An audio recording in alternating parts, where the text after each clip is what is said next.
اللهم لولا أنت ما اهتدينا ولا تصدقنا ولا صلينا، فاغفر فداء لك ما اتقينا، ونحن عن فضلك ما استغنينا، وأنزلا سكينة علينا، وثبت الأقدام إن لاقينا، إنا إذا صحابنا أتينا، وبالصياح عولوا علينا، إن الأولى هم بغوا علينا، إذا أرادوا فتنة أبينا. هم لولا أنت ما اهتدينا ولا تصدقنا ولا صلينا. إن الحمد لله نحمده ونستعينه ونستغفره ونؤمن به ونتوكل عليه، ونعوذ بالله من شرور أنفسنا ومن سيئات أعمالنا، من يهده الله فلا مضل له ومن يضلل فلا هادي له، وأشهد أن لا إله إلا الله وحده لا شريك له، وأشهد أن محمدًا عبده ورسوله. أما بعد، فإن خير الحديث كتاب الله، وخير الهدي هدي محمد صلى الله عليه وسلم، وشر الأمور محدثاتها، وكل محدثة بدعة، وكل بدعة ضلالة، وفي رواية وكل ضلالة في النار.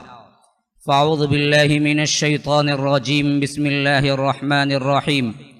إنما المؤمنون إخوة فأصلحوا بين أخويكم واتقوا الله.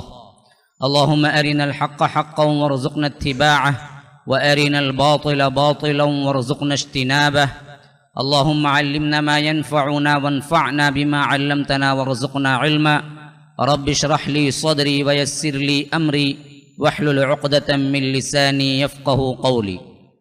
برادران اسلام، واجب الاحترام بزرگوں، دوستوں، عزیز ساتھیوں، لائق احترام ماؤں اور بہنوں، اللہ تبارک و تعالیٰ کے فضل و کرم سے خلافت راشدہ کے 30 سال کے عنوان پر ہم دراصل 24ویں ہجری تک پہنچ چکے ہیں۔ ہجرت کے لحاظ سے یہ 34واں سال، خلافت راشدہ کے لحاظ سے 24واں سال، جس کے اندر مسلمانوں کے امت مسلمہ کی حیثیت سے جو پلیٹ فارم تھا، اس کے اندر اختلافات رونما ہونے کے واقعات شروع ہوئے۔ جیسا کہ میں خلافت راشدہ کا جو 24واں سال ہے، اس کو پہلے بیان کرنے سے چند واقعات وہ بیان کروں گا جو کہ اس وقت کے لحاظ سے اصحاب رسول اللہ صلی اللہ علیہ وسلم کو سامنے آ رہے تھے۔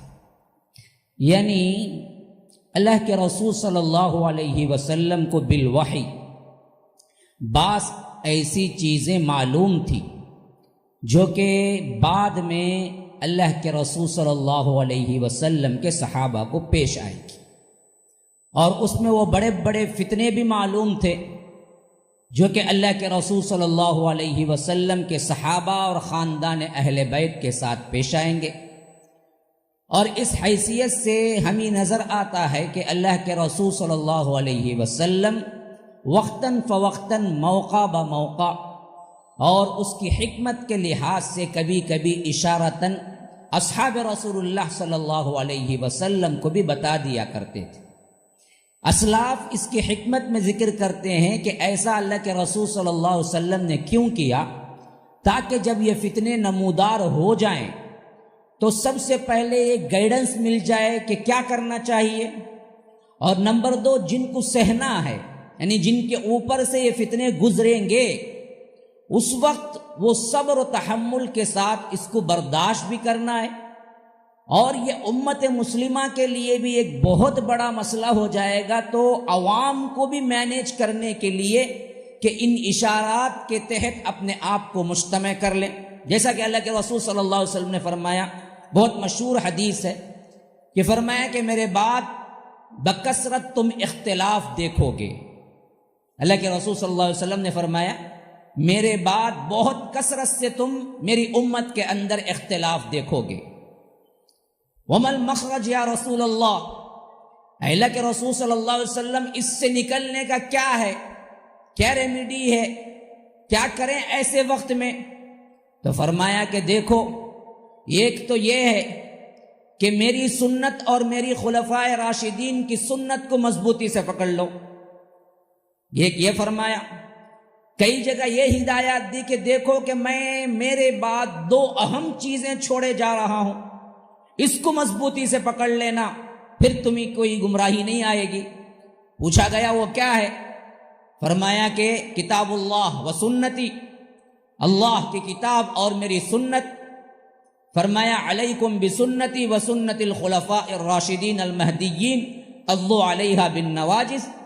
اسی طرح فرمایا کہ ترکت فیکم امرین لن تضلوا ما تمسکتم بہما کتاب اللہ و سنتی، کہ میرے بعد میں تمہیں دو چیزیں چھوڑے جا رہا ہوں، جب تک تم اس کو تھامے رہو گے دنیا کی کوئی طاقت تم سے ٹکرا نہیں سکتی، تمہیں مغلوب نہیں کر سکتی۔ وہ اللہ کی کتاب اور اس کی سنت، اس کے رسول کی سنت ہے۔ تم پر اور میرے خلفائے راشدین کو سنت کو لازماً پکڑ لینا چاہیے اور کوچلی کے دانتوں سے مضبوطی سے پکڑ لینا چاہیے، تبھی تمہیں کوئی گمراہی نہیں آئے گی۔ اب اسی طرح کیا ہے، ایک دوسرے موقع پر فرمایا میرے بعد اختلافات ہوں گے۔ اصحاب رسول اللہ صلی اللہ علیہ وسلم نے فرمایا ایسے وقت میں ہم کیا کریں؟ تو فرمایا کہ دیکھو، ایسے وقت میں بنسبت چلنے والا، اٹھنے والا، بیٹھنے والا جو ہوگا نا وہ اس سے بہتر ہوگا۔ بیٹھنے والے سے بہتر وہ ہوگا جو کبھی کیا ہے دنیا سے علیحدہ جنگلوں کی راہ لے لے گا، وہ اس سے بہتر ہوگا۔ اس سے بھی بہتر وہ ہوگا کوئی دور علاقے میں اپنی بکریوں کو چراتے ہوئے زندگی گزار لے، وہ اس سے بہتر ہوگا۔ تو معلوم ہوا اللہ کے رسول صلی اللہ علیہ وسلم نے اشاراتی انداز میں بتایا کہ ان فتنوں میں نہ پڑو، فتنے جب رونما ہوں گے تو اپنی زندگی سے ایسے نکال لو جیسا کہ تم اس دنیا ہی میں نہیں ہو، یا تو دور چلے جاؤ یا تو خاموشی سے بیٹھ جاؤ، کسی اختلاف، کسی پارٹی کے گرد نہ آؤ، کسی پارٹی کے اندر کیا ہے تم مائل نہ ہو، خاموشی اختیار کر لو، خاموشی سے بیٹھ جاؤ۔ اسی لیے فرمایا کہ چلنے والا بیٹھنے والے سے بہتر ہوگا، کھلاڑی اٹھانے والا نئے اٹھانے والے سے بہتر ہوگا، تلوار نکالنے والا نئی تلوار نکالنے سے بہتر ہوگا۔ حتیٰ کہ یہاں تک فرما دیا کہ جو اپنی ریوڑ میں کہیں دور اپنی زندگی گزارتا ہو تو وہ اس سے بہتر ہوگا جو سٹی میں گزارنے والا ہوگا۔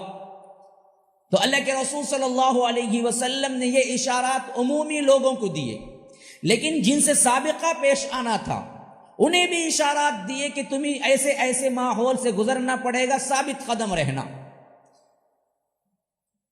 ایک مرتبہ اللہ کے رسول صلی اللہ علیہ وسلم، صدیق اکبر، حضرت عمر ابن الخطاب، حضرت عثمان غنی، ان تینوں کے ساتھ احد پہاڑ پہ چڑھے، کیونکہ اللہ کے رسول صلی اللہ علیہ وسلم نے احد کے بارے میں فرمایا یہ وہ پہاڑ ہے جو ہم سے محبت رکھتا ہے اور ہم اس پہاڑ سے محبت رکھتے ہیں۔ مدینہ جائیے تو آپ کو کیا ہے باقاعدہ سفر کے اندر یہ وزٹ بھی کرایا جاتا ہے احد پہاڑ۔ تو اللہ کے رسول صلی اللہ علیہ وسلم کبھی کبھی یہاں آتے تھے اور کبھی کبھی احد پہاڑ کے بعد جہاں پر کیا ہے مدفون شہداء ہیں ان کے لیے خصوصی دعا کرنے کے لیے بھی کبھی کبھی آتے تھے۔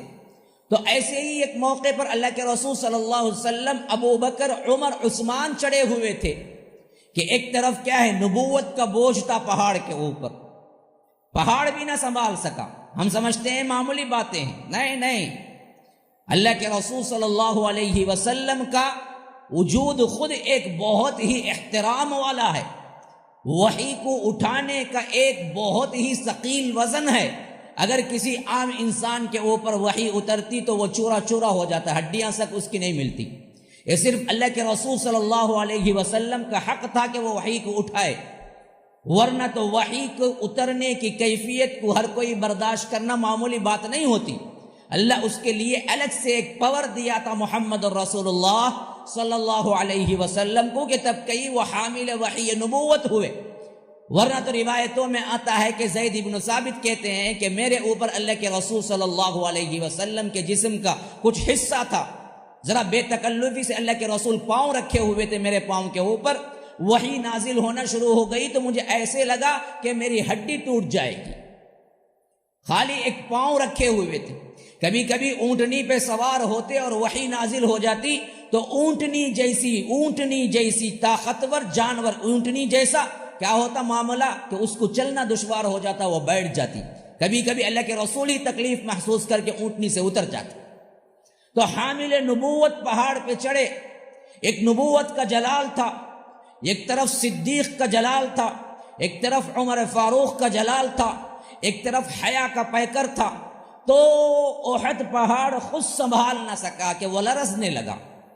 احد پہاڑ کے اندر زلزلہ سا پیدا ہونا شروع ہو گیا، وہ اندر سے ہلنے لگا. تو اللہ کے رسول صلی اللہ علیہ وسلم نے فرمایا کہ اسکت یا احد، اے احد پہاڑ رک جا، تیرے اوپر ایک نبی، ایک صدیق، 2 شہید ہیں.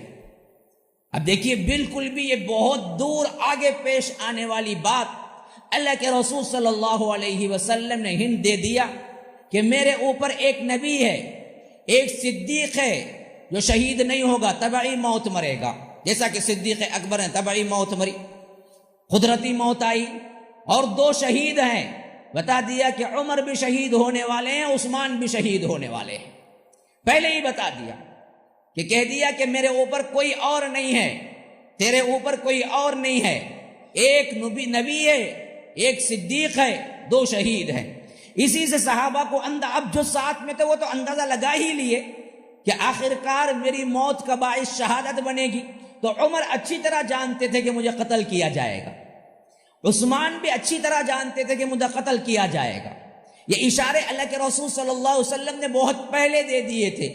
تو اصحاب رسول اللہ صلی اللہ علیہ وسلم جانتے تھے کہ یہ چیزیں مجھ پہ گزریں گی، اور اس سے کیسے ٹیکل کرنا ہے، کس حد تک کرنا ہے، یہ بھی معلوم تھا. اچھا خیر، اسی طرح اللہ کے رسول صلی اللہ علیہ وسلم کہتے ہیں کہ صحابہ ایک مرتبہ بیٹھے ہوئے تھے مجلس میں، اور وہاں سے کیا ہے اچانک غائب ہو گئے. ابو ہریرہ کی روایت. تو بعض صحابہ کچھ دیر انتظار کیے کہ کوئی گھر کا کام ہوگا، واپس آ جائیں گے. لیکن جب زیادہ دیر گزری تو کہتے ہیں کہ سب سے زیادہ مجھے تشویش ہوئی کہ آخر اللہ کے رسول صلی اللہ علیہ وسلم کہاں گئے ہوں گے. تو انہوں نے سوچ کے نکلا، ڈھونڈتے ڈھونڈتے انہوں نے ایک باغ میں اللہ کے رسول صلی اللہ علیہ وسلم کو پایا، اور اس باغ میں ایک کنواں تھا، اور کنویں کے منڈھیر پر اللہ کے رسول صلی اللہ علیہ وسلم آ کے بیٹھ گئے. جب یہ آئے اور پوچھا کہ اللہ کے رسول ہم تو آپ کے لیے پریشان ہو رہے ہیں اور آپ یہاں بیٹھے ہوئے ہیں، ابھی آپ کو دیکھ کے جان میں جان آئی، ہمیں تو کیا ہے وسوسے اور زیادہ برے خیالات آ رہے تھے کہ پتہ نہیں نبی کو کیا ہو گیا. آج آپ کو دیکھ کے ہمیں کیا ہے احساس ہوا ہے کہ اللہ کے رسول صلی اللہ علیہ وسلم یہی ہیں، تو کیوں نہ میں آج آپ کی دربانی کروں. تو اللہ کے رسول صلی اللہ علیہ وسلم نے مسکرا کے کہا کہ کر لو. تو حضرت ابو ہریرہ کہتے ہیں کہ اس کے بعد میں دربان بن کے کھڑا ہو گیا. تو پہلے آئے صدیق اکبر، انہوں نے کہا اجازت لو، اللہ کے رسول صلی اللہ علیہ وسلم سے میں ملنا چاہتا ہوں. اب دربان باقاعدہ تھے نا. تو حضرت ابو ہریرہ نے کہا کہ ٹھہرو، میں جا کے پوچھوں گا پھر آپ کو بھیجوں گا. تو آئے اللہ کے رسول صلی اللہ علیہ وسلم کے پاس، کہا کہ اللہ کے رسول صلی اللہ علیہ وسلم صدیق آئے ہیں، اجازت طلب کرتے ہیں. کہا کہ صدیق کو بولو کہ آ جاؤ اور ان کو یہ خوشخبری دے دو کہ وہ جنتی ہیں.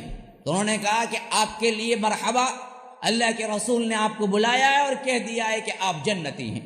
تو صدیق آئے، منڈھیر پہ یوں بیٹھے ہوئے تھے نا، یوں گول دائرے پہ بیٹھے ہوئے تھے نا.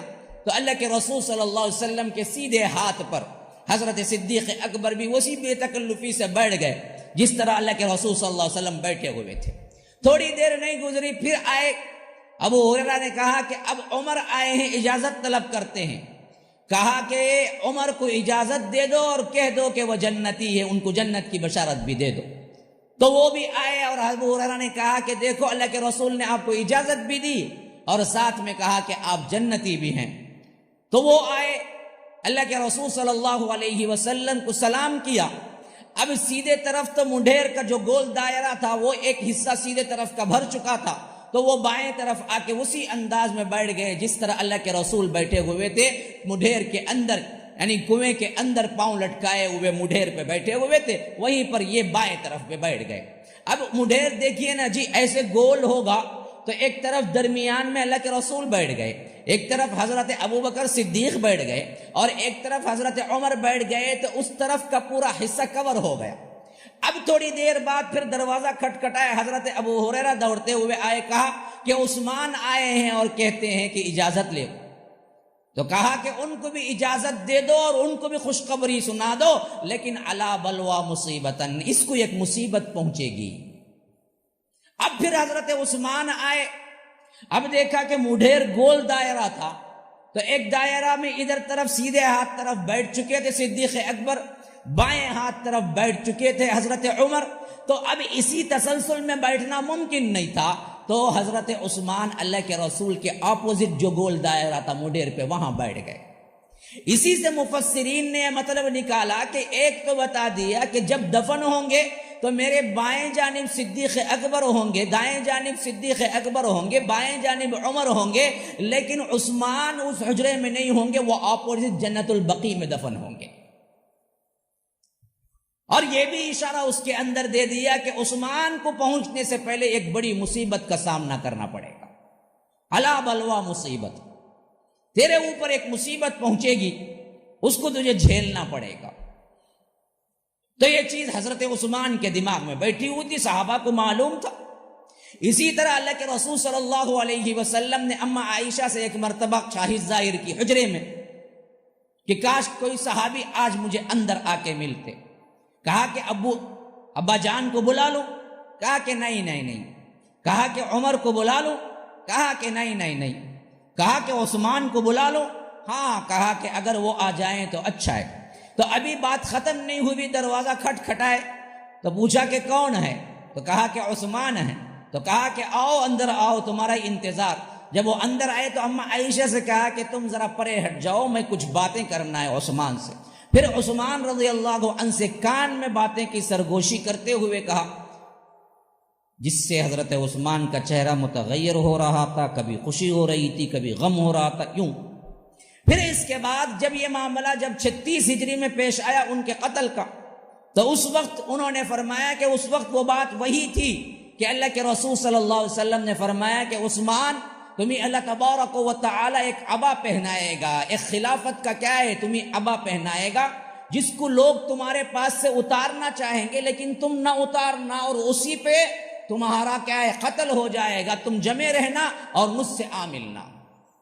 تو حضرت عثمان کو اچھی طرح معلوم تھا کہ ان کی زندگی میں فساد ہوگا، اور اس فساد کے عوض میں یہ قتل کیے جائیں گے، اور لوگ ان سے باقاعدہ طور پر خلافت چھوڑ دینے کا کہیں گے، نہیں تو قتل کی دھمکی دیں گے، اور حضرت عثمان اس کو نہیں چھوڑنا۔ یہ اللہ کے رسول صلی اللہ علیہ وسلم کا فرمان پہلے ہی حضرت عثمان کو مل چکا تھا۔ تو عام لوگ بعد میں جو کہ خارجی بنے یا تو شیعہ بنے، انہوں نے اس پر بڑا ہی ہنگامہ کیا ہے کہ اگر اتنے مسائل تھے اور پوری عوام کہہ رہی تھی کہ آپ خلافت چھوڑ دو، ہم آپ کو چھوڑ دیتے ہیں، حضرت عثمان نے کہا میں خلافت چھوڑنے والا نہیں۔ تو بعض احمقوں کو لگا کہ یہ دنیا داری ہے، بعض احمق کہنے لگے کہ یہ تو کیا ہے جی، کہ سب لوگ کہتے ہیں کہ خلافت چھوڑ دو، چھوڑ دیتے تو قتل نہ ہوتے، لیکن انہیں معلوم تھا کہ کس وجہ سے خلافت نہیں چھوڑنی ہے۔ اللہ کے رسول صلی اللہ علیہ وسلم نے ان سے عہد لیا تھا کہ جب لوگ تم سے یہ کریں گے تو تم ہرگز خلافت نہ چھوڑنا، یہ اللہ کی طرف سے عطائی ہے، اسی حالت میں مجھ سے ملنا اور وعدہ کرو کہ ساتھ میں پہنچنے والی قتل اور ذات میں پہنچنے والا ظلم، اس کو سہ لینا اور میرے ساتھ آ کے مل جانا۔ تو انہوں نے وہی کام کیا جو اللہ کے رسول نے انہیں تاکید کر دی تھی۔ تو اسی طرح کے بے شمار واقعات وہ ہیں سیرت نبوی کے اندر، جس میں اللہ کے رسول صلی اللہ علیہ وسلم نے موقع بموقع اصحاب رسول اللہ صلی اللہ علیہ وسلم کو انکشاف کر دیا کہ تمہارے ساتھ کیا ہونے والا ہے۔ ایک مرتبہ اللہ کے رسول صلی اللہ علیہ وسلم کسی گھر کے چھت پہ چڑھے، بالکل اندھیرا گھپ تھا، ایسی حالت میں اللہ کے رسول صلی اللہ علیہ وسلم نے فرمایا، میں جس طرح بارش کے قطرے گرتے ہیں اسی طرح کیا ہے فتنوں کو گرتے ہوئے دیکھ رہا ہوں، فتنوں کو گرتے ہوئے دیکھ رہا ہوں۔ اللہ کے رسول صلی اللہ علیہ وسلم نے آگاہ کر دیا اسی طرح ایک مرتبہ صحابی کہتے ہیں کہ اللہ کے رسول صلی اللہ علیہ وسلم نے خطبہ شروع کیا صبح کے وقت میں، یہاں تک کہ ظہر ہو گئی، پھر ظہر پڑھائی، پھر خطبہ شروع کیا یہاں تک کہ عصر ہو گئی، پھر عصر پڑھائی، پھر خطبہ شروع کیا یہاں تک کہ مغرب ہو گئی۔ تو اس خطبات میں ایسے ایسے الفاظ اللہ کے رسول نے استعمال کیے کہ دل دہل گیا، صحابہ رو پڑے، یہاں تک کہ قیامت تک ہونے والے جتنے اہم اہم واقعات تھے اللہ کے رسول نے بیان کر دیے۔ تو اصحاب رسول اللہ صلی اللہ علیہ وسلم نے اٹھ کے کہا کہ اے اللہ کے رسول صلی اللہ علیہ وسلم، ایسا معلوم ہوتا ہے کہ الوداعی خطبہ ہے، تو آپ کیا ہیں، ہمیں وصیت کیجیے۔ تو اللہ کے رسول صلی اللہ علیہ وسلم نے کہا جو میرے بعد زندہ رہے گا وہ بہت سے اختلافات دیکھے گا، اور ان اختلافات میں سب سے بڑا حل یہی ہوگا کہ تم میرے صحابہ کے ساتھ رہنا اور میرے صحابہ کی سنتوں پر عمل کرنا، انہیں لان تان نہ کرنا۔ اسی طرح حضرت خالد ابن الولید کے ساتھ حضرت ابو بکر صدیق کی کچھ ناچاقی ہو گئی، اور حضرت خالد سردار تھے اپنے قبیلے کے، جاہلیت میں بھی پھر اسلام میں بھی بڑے پوزیشن پہ رہے، ہمیشہ دونوں پوزیشن پہ اللہ تبارک و تعالی نے انہیں عظمت دی۔ تو ان کی زبان سے کچھ ناروا بات نکل گئی، کچھ غلط بات نکل گئی، کچھ سختی کی بات نکل گئی۔ اللہ کے رسول صلی اللہ علیہ وسلم کے پاس یہ جھگڑا پہنچا تو اللہ کے رسول صلی اللہ علیہ وسلم کا چہرہ متغیر ہو گیا، فرمایا میرے لیے ہی میرے صحابہ کو کیوں نہیں چھوڑ دیتے؟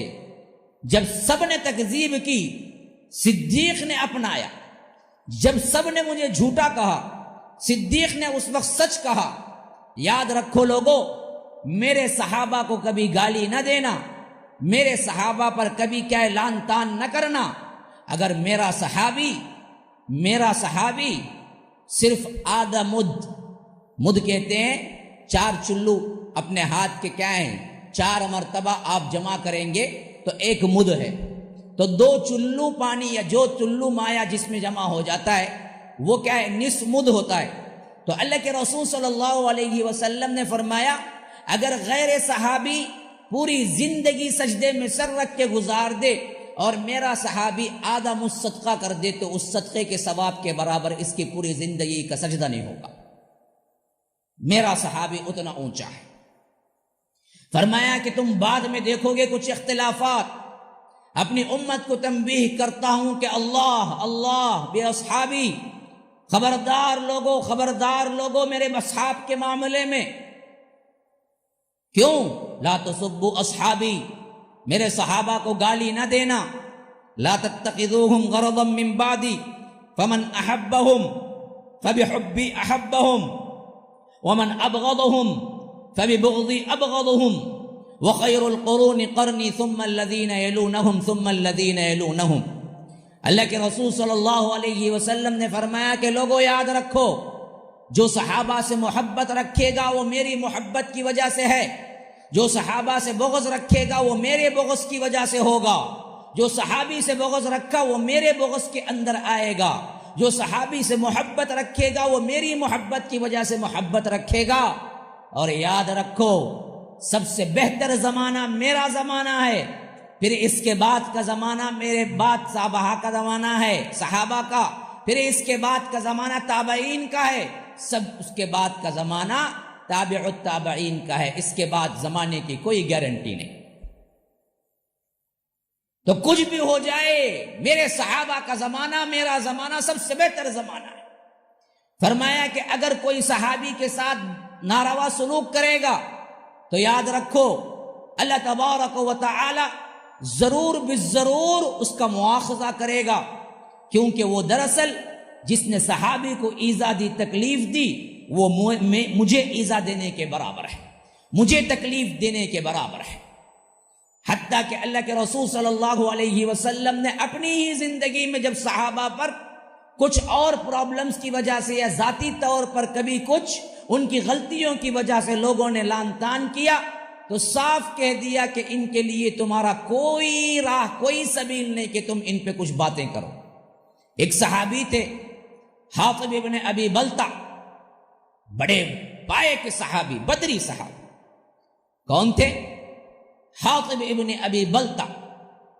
اللہ کے رسول صلی اللہ علیہ وسلم نے انہی لیٹر خطوط دیا حدیبیہ کے بعد، تو شاہوں کے پاس جانے میں سب سے اہم سفیر، بادشاہوں کے پاس جانے میں سب سے اہم سفیر حاطب ابن ابی بلتع تھے۔ لیکن ان کی ایک بہت بڑی غلطی بھی ہو گئی، بہت بڑی غلطی بھی ہو گئی، اور وہ غلطی بھی یوں نہیں تھی کہ ذاتی تھی، بلکہ وہ غلطی تھی پوری شہر کے لحاظ سے بغاوت کے مانند۔ ہوا یہ کہ اللہ کے رسول صلی اللہ علیہ وسلم مکہ فتح کرنے کے لیے نکلے تو یہ راز کو ایسے چھپایا کہ کسی کو پتہ نہیں تھا اللہ کے رسول کب نکلیں گے، کس طرف نکلیں گے، کیا ارادہ ہے۔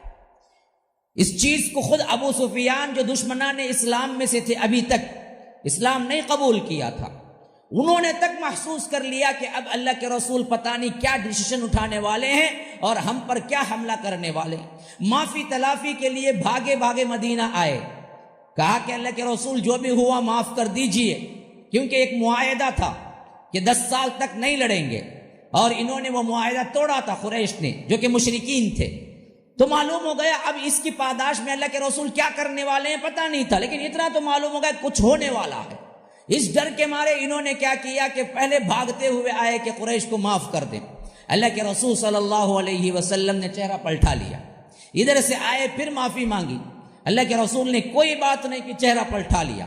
جب مایوس ہو گئے تو بھاگے دوڑے دوڑے اپنی بیٹی کے پاس جو کہ اللہ کے رسول کی بیوی تھی، ام حبیبہ بنت ابی سفیان، یہ اللہ کے رسول کی بیوی، پہلے اسلام قبول کیے اور ازواج مطہرات میں سے تھی۔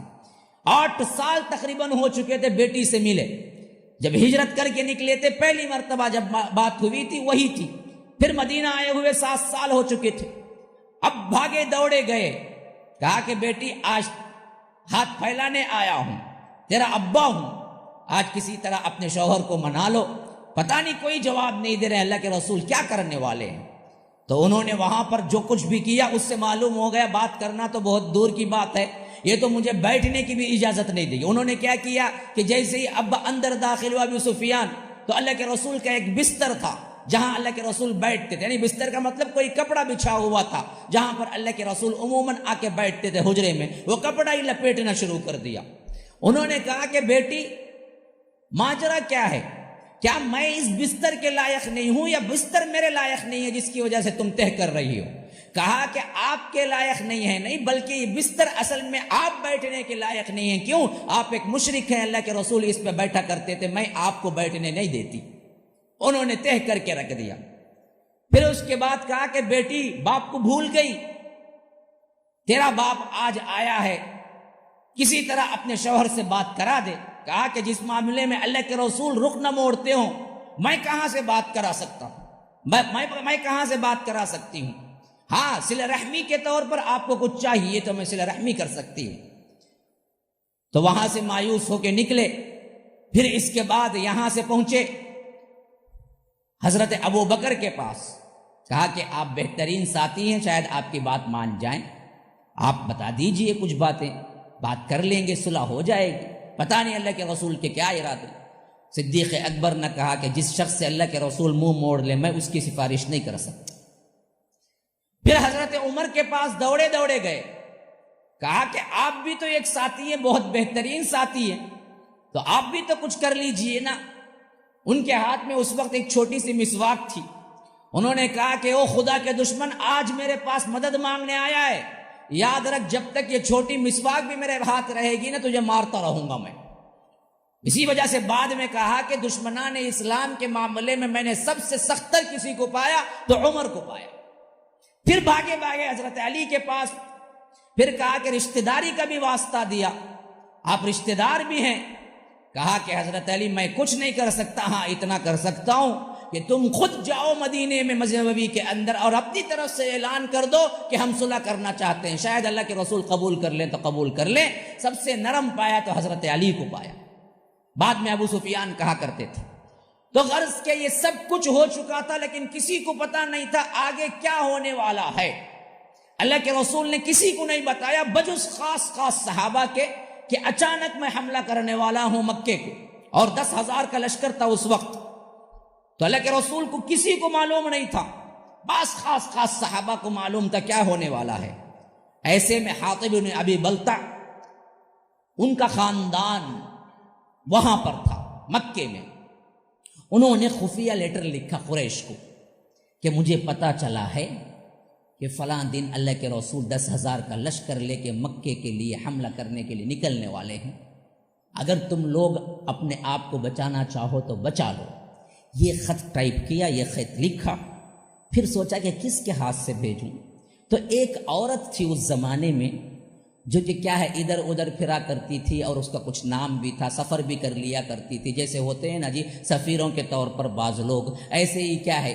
تو اس عورت کو قیمت کے طور پہ لیا، معاوضہ دیا، اور اس عورت کو کہا کہ چھپتے چھپاتے اللہ کے رسول پہنچنے سے پہلے تک کسی نہ کسی طرح تم جا کے کیا ہے یہ لیٹر قریش کو دے دو۔ اتنی بڑی بات، اللہ کے رسول کے راز کو فاش کرنے والی بات، وہ بھی فوجی۔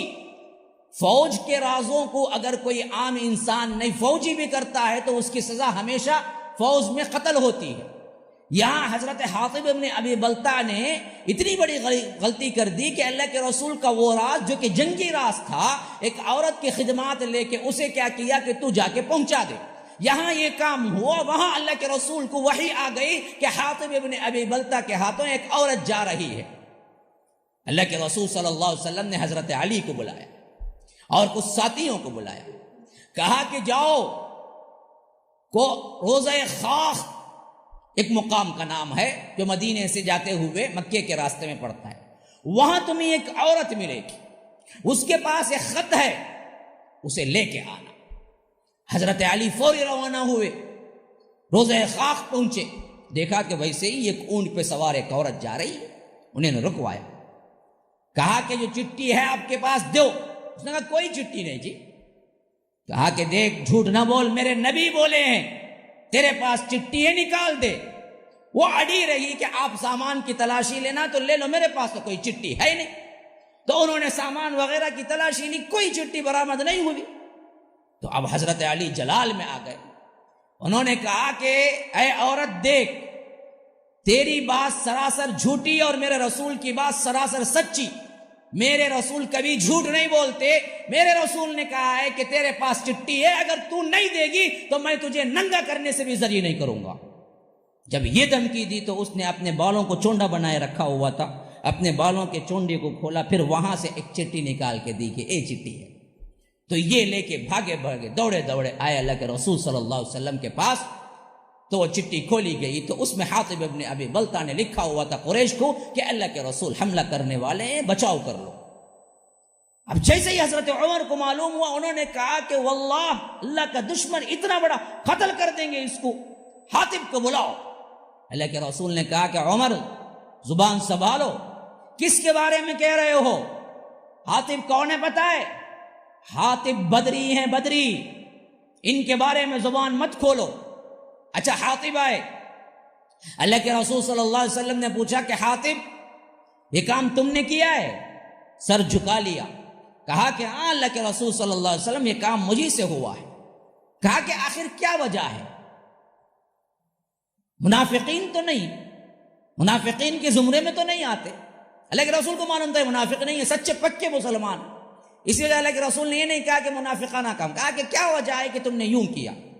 انہوں نے کہا کہ اللہ کے رسول صلی اللہ علیہ وسلم بات یہ ہے کہ جو لوگ مکے سے مدینہ آئے وہ لوگ دھیرے دھیرے کر کے اپنے خاندان کو بھی بلا لیے، ایک میں ہی بچا ہوں یہاں رہنے والوں مہاجرین میں سے جن کا خاندان ابھی تک مدینہ نہیں آیا ہے۔ میں نے سوچا رسول اپنے رب کے حکم سے جا رہے ہیں، فتح تو انہی کو ملنی ہے، اگر میں قریش پہ ایک احسان کر دوں تو کل کے دن یہ میرا جو اکیلا کنبہ مکے میں رہ رہا ہے ان کو یہ لوگ سپورٹ کریں گے اور ان لوگوں کے لیے کیا ہے کوئی نہ کوئی ارینجمنٹ کر کے مجھے مدینہ بھیج دیں گے، اور رسول کے کام میں کوئی بگاڑ نہیں ہوگا، کیونکہ اللہ کے حکم پہ رسول نکلا ہے تو فتح تو رسول ہی کی ہوگی، مجھے پکا یقین ہے آپ غالب آ جائیں گے۔ تو لیکن میرا یہ احسان ہمیشہ مشرکین یاد رکھیں گے اور میرے گھر والوں کے ساتھ اچھا سلوک کریں گے، اسی نیت سے میں نے یہ کر دیا، ورنہ کوئی مخالفانہ نیت میری نہیں تھی۔ تو اللہ کے رسول صلی اللہ علیہ وسلم نے کہا کہ حاطب نے سچ کہا۔ حاطب نے سچ کہا. پھر اس کے بعد حضرت عمر جنہوں نے کہا تھا کہ یہ منافق لگتا ہے, اللہ کے رسول اجازت دیجئے گردن اڑا دو, کہا کہ عمر تم نہیں جانتے میرے صحابہ کو, یاد رکھو ہر بدری کے معاملے میں اللہ تبارک و تعالی نے کہہ دیا ہے کہ اعملوا ما شئتم انی قد غفرت لکم, تم جیسے چاہے عمل کرو میں نے تمہیں معاف کر دیا. تمہاری پوچھ ہی نہیں ہے, تمہاری غلطی بہت بڑی, لیکن اس غلطی کا وہی تدارک کر کے اللہ کے رسول نے کہہ دیا کہ میرے صحابہ کو ان غلطیوں پر بعد میں لعن طعن نہ کرو, بعد میں نہ پوچھو. غلطی نہ ہونا, معصوم کا عقیدہ رکھنا, یہ تو شیعوں کا ہے, ہم نہیں رکھتے. صحابہ سے غلطیاں ہوئی ہیں, لیکن ان غلطیوں کو دہرانا یا اکٹھا کرنا یا ان کو ذلیل کرنے کے لیے ان کی غلطیاں شو کر کے بتلانا, یہ کسی اہل سنت کا کام نہیں ہو سکتا سوائے زندیق کے, یا تو سوائے منافق کے, یا تو سوائے خوارجی کے, یا تو سوائے شیعہ کے. جو کام ہم آگے بڑھ کے کرنے لگے اس کے بعد بہت سے سنیوں نے بھی اصحاب رسول اللہ صلی اللہ علیہ وسلم اور اس کے بعد آنے والے جھگڑوں میں حضرت عثمان کے نام کو اتنا اچالا کہ یہ غلطی کی, یہ غلطی کی, یہ غلطی کی, یہ غلطی کی, حالانکہ غلطی نہیں کی. ولو بالفرض, ولو بالفرض, ولو بالفرض. واقعتاً حضرت عثمان غلطی کیے ہی ہوں تب بھی ہمیں زبان کھولنے کی کوئی اجازت نہیں, کیونکہ وہ اللہ کے رسول صلی اللہ علیہ وسلم کے صحابہ میں بھی اہل خاص صحابہ کے اندر آتے ہیں. تمہیں زبان کھولنے کی کس نے اجازت دی؟ حاطب ابن ابی بلتا کو زبان کھولنے کی اجازت نہیں, حالانکہ اتنی بڑی غلطی کو اللہ کے رسول نے کہا کہ تم حاطب کو کچھ نہ کہو, اللہ کہہ دیا ہے اہل بدر کے سلسلے میں تم جو چاہے کرو میں معاف کر دوں گا. اس کا معنی مفسرین بیان کرتے ہیں, محدثین بیان کرتے ہیں. اس کے دو مطلب ہیں. ایک مطلب کیا ہے, جو غلطی ہوگی اللہ اس کو معاف کر دے گا, جیسا کہ حاطب ابن ابی بلتا نے غلطی کر دی. دوسرا مطلب کیا ہے, ایسے بدری صحابہ سے غلطی ہی ہونے نہیں دے گا, محفوظ کر دے گا. کبھی غلطی نہیں ہوئی, اس کے بعد بہت سے صحابہ کی غلطی نہیں ہوئی. اسی طرح سمجھو غلطیاں صحابہ سے نہیں ہوئی ایسا معاملہ نہیں ہے. غلطیوں کو ہمیں بیان کر کے شو کر کے نہیں کہنا کہ یہ غلطی کیے, یہ غلطی کیے, یہ غلطی کیے, یہ غلط ہے. بعد میں مؤرخین آئے, خاص کر 21ویں صدی کے اس صدی کے مؤرخین, جو ریسرچ کے نام پہ کیا کیا, صحابہ کی غلطیوں کو نوٹ کرانا شروع کیا. ان میں اچھے بھی ہیں برے بھی ہیں, سب نے یہ طریقہ اختیار کیا. کیا تاریخ کو کھنگال کے پیش کرتے ہیں, کہتے ہیں عوام کے سامنے صحیح تاریخ کیا. تمہیں کس نے کہا کہ صحیح تاریخ کیا ہے پیش کرنے کے لیے صحابہ کی غلطیاں گنواتے چلے جاؤ. کسی نے کہہ دیا کہ حضرت عمرو بن عاص مکار ہیں, جی نعوذ باللہ ثم نعوذ باللہ. انہوں نے جو کچھ بھی کیا حالات کے تحت کیا. تم لفظ مکار کا لفظ صحابہ پہ استعمال کرو گے تو تم سے بڑا مکار کوئی نہیں ہوگا. صحابہ کی غلطیوں پر فیصلے کرنے والا کوئی نہیں ہے, کیونکہ ان غلطیوں کو اللہ تبارک و تعالی نے پہلے ہی معاف کر دیا. اب دیکھیے نا کس حیثیت سے غلطیوں کے سلسلے میں اللہ کے رسول نے اپنے صحابہ سے رویہ اختیار کیا. حضرت حمزہ جیسی شخصیت اور اسی طرح حضرت عمرو بن عاص جیسی شخصیت, یہ سب کیا ہیں, پائے کہ بڑے بڑے سردار جاہلیت میں بھی تھے, اسلام قبول کیے تو اس وقت بھی تھے, لیکن جب ان کے معاملے میں یا انہوں نے کسی صحابی کے معاملے میں کوئی اونچ نیچ ہوئی تو اللہ کے رسول نے واضح کر دیا کہ دیکھو میرے صحابہ کو اس طرح نہ بلاؤ. روایتوں میں آتا ہے حضرت حمزہ حضرت عمار کے درمیان کچھ باتیں ہو گئی, کچھ باتیں ہوئی تو معاملہ جھگڑے تک بھی پہنچ گیا. اور حضرت حمزہ تھے بھی اللہ کے رسول کے خاص الخاص چچا, سید الشہداء آگے, تو ان کی زبان سے کچھ نکل گیا جس سے حضرت عمار کو بڑی تکلیف ہو. وہ آئے اللہ کے رسول صلی اللہ علیہ وسلم کے پاس, کہے کہ آپ کے چچا نے یوں کہا. تو یہ سن کے اللہ کے رسول صلی اللہ علیہ وسلم کا چہرہ بھی سرخ ہو گیا. اتنے میں حضرت حمزہ بھی آئے اور پوچھا کہ اللہ کے رسول یہ چھوٹا سا کیا ہے غلام ایک وہ جس کی کوئی حیثیت نہیں، وہ مجھ سے یہ کہتا ہے۔ اللہ کے رسول صلی اللہ علیہ وسلم نے اپنے چچا سے کہا کہ چچا، عمار جس سے ناراض ہو جاتا ہے اللہ اس سے ناراض ہو جاتا ہے۔ ایک معمولی سا غلام، یہاں چچا قریشی، اللہ کے رسول نے کہا کہ عمار جس سے ناراض ہو جاتا ہے اللہ اس سے ناراض ہو جاتا ہے۔ آپ کو چاہیے کہ آپ جا کے کسی طرح عمار کو منا لیں، اور عمار بھی غصے سے اس وقت اٹھ کے نکل چکے تھے رضی اللہ عنہ۔ حضرت حمزہ یہ سنا تو بھاگتے گئے پیچھے، یہاں تک کہ ان کے گھر تک پہنچے تو انہوں نے سمجھ لیا کہ یہ آ رہے ہیں معافی طلب کرنے کے لیے۔ ابھی بہت غصہ تھا حضرت عمار کو، انہوں نے دھڑاڑ سے دروازہ بند کر کے اندر داخل ہو گئے۔ حضرت حمزہ دروازے پہ کھڑے ہو گئے، کہا کہ عمار جب تک نہیں کھولو گے ملو گے نہیں، میں یہاں سے چلنے والا نہیں ہوں۔ جب رب ناراض ہو جائے تو میں کیسے چھوڑ سکتا ہوں تمہیں؟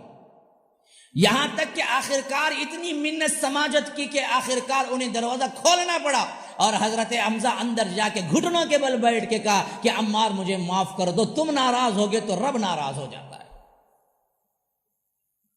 اپنے صحابہ کی اہمیت کو اللہ کے رسول صلی اللہ علیہ وسلم نے بعض صحابہ سے جب خطائیں ہوئی اسی وقت واضح کر دیا۔ جب صحابہ کے درمیان کا معاملہ یوں ہے، ہم جو کہ کیا ہیں ان کے پاؤں کے دھول کے برابر بھی نہیں ہو سکتے، ہم جا کے صحابہ پہ بات کریں گے تو پھر کیا ہوگا؟ اللهم لولا أنت ما اهتدينا ولا تصدقنا ولا صلينا فاغفر فداء لك ما اتقينا ونحن عن فضلك ما استغنينا وأنزلا سكينة علينا وثبت الأقدام إن لاقينا إنا إذا صحابنا أتينا وبالصياح عولوا علينا إن الأولى هم بغوا علينا إذا أرادوا فتنة أبينا هم لولا